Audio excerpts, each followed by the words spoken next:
Shalom Bapak Ibu Saudara, marilah kita nikmati berkat pemimpin-pemimpin yang buta di hadapan Allah dan manusia. Marilah kita berdoa sebelum membaca dan merenungkan firman Tuhan. Ya Tuhan, sungguh kami bersyukur Engkau masih memberi kami kesempatan untuk mendengarkan firman-Mu. Ajarlah kami agar menjadi pemimpin-pemimpin yang tidak buta di hadapan-Mu, juga di hadapan sesama kami. Di dalam Tuhan Yesus kami berdoa, amin. Bapak, Ibu, Saudara, firman Tuhan sudah tersedia. Marilah kita baca dan kita renungkan bersama.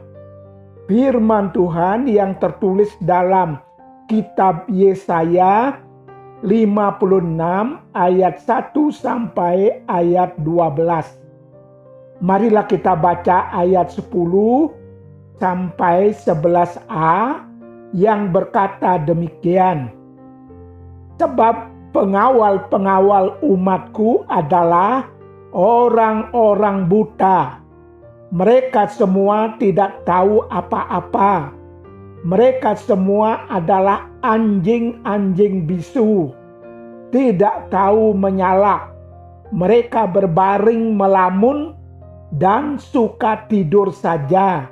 Anjing-anjing pelahap yang tidak tahu kenyang. Bapak, Ibu, Saudara, dalam kasih Tuhan, dimanapun di belahan dunia ini, semua orang sangat mendambakan untuk memiliki pemimpin-pemimpin yang baik secara spiritual maupun secara sekuler.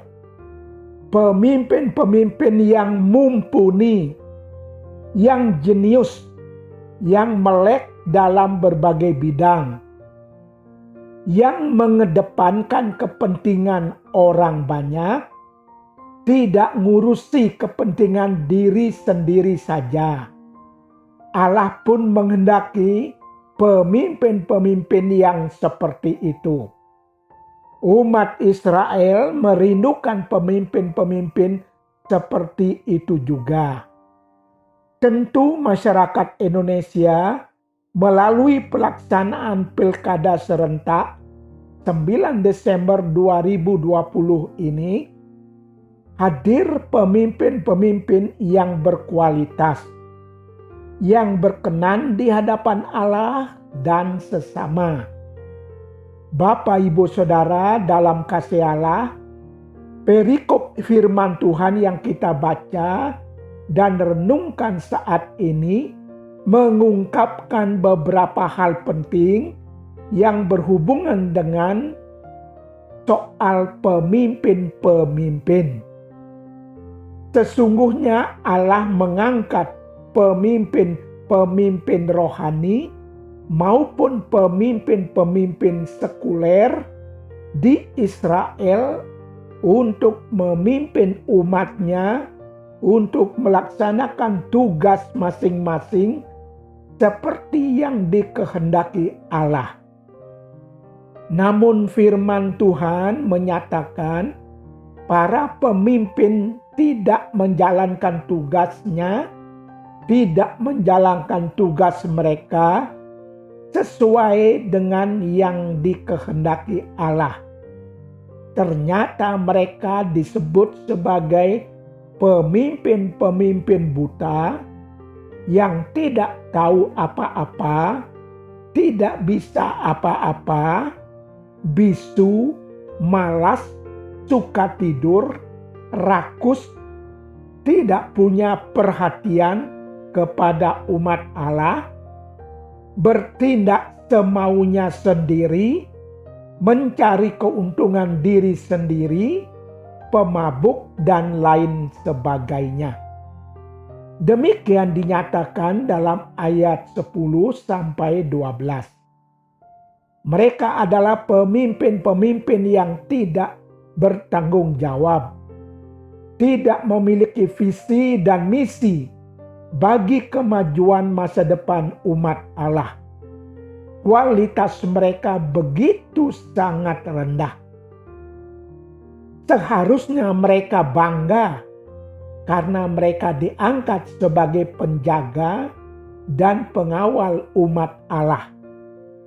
Sebuah tugas dan tanggung jawab yang begitu mulia di hadapan Allah dan di hadapan umatnya.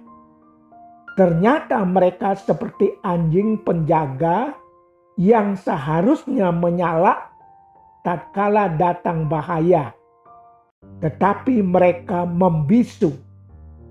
Mereka bukan berjaga dan waspada, justru hanya memikirkan kenyamanan diri sendiri. Pantaskah mereka disebut sebagai pemimpin-pemimpin yang bertanggung jawab?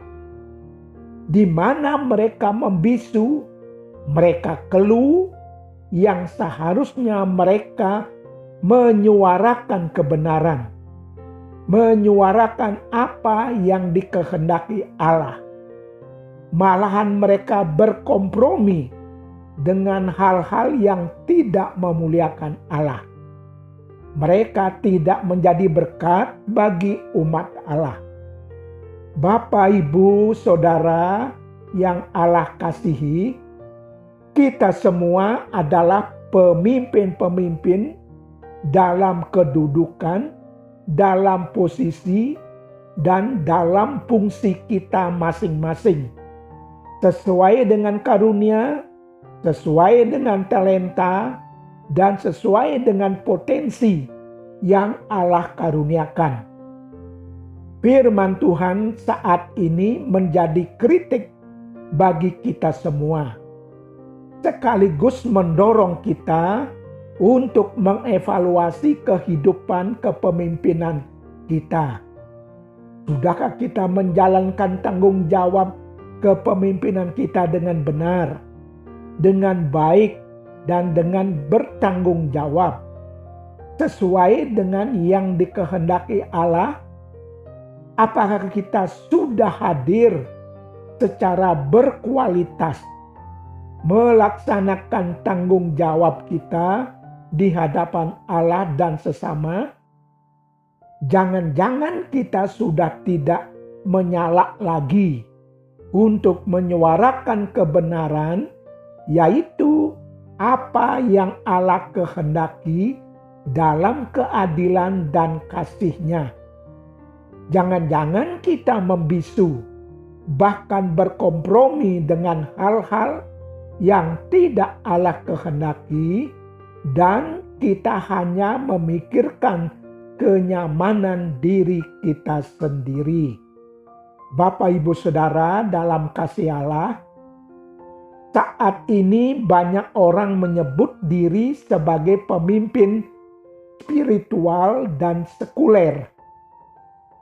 Tetapi apakah hidupnya, apakah perkataannya, apakah tingkah lakunya dan tindakannya sudah mencerminkan kehidupan seorang pemimpin seperti yang Allah kehendaki? Semoga demikian. Jika diri kita adalah seorang pemimpin, biarlah hidup kita menunjukkan hidup yang bermoral positif, menuntun orang pada kebenaran, dan membuat umat Allah dan sesama menikmati damai sejahtera Allah. Mari menjadi pemimpin yang baik dan benar, yang melek dan tidak membisu di hadapan Allah dan manusia. Kiranya Tuhan memberkati kepemimpinan kita, kehadiran kita, dimanapun, kapanpun, dalam situasi apapun, kita menghadirkan kepemimpinan seperti yang dikehendaki oleh Allah. Amin.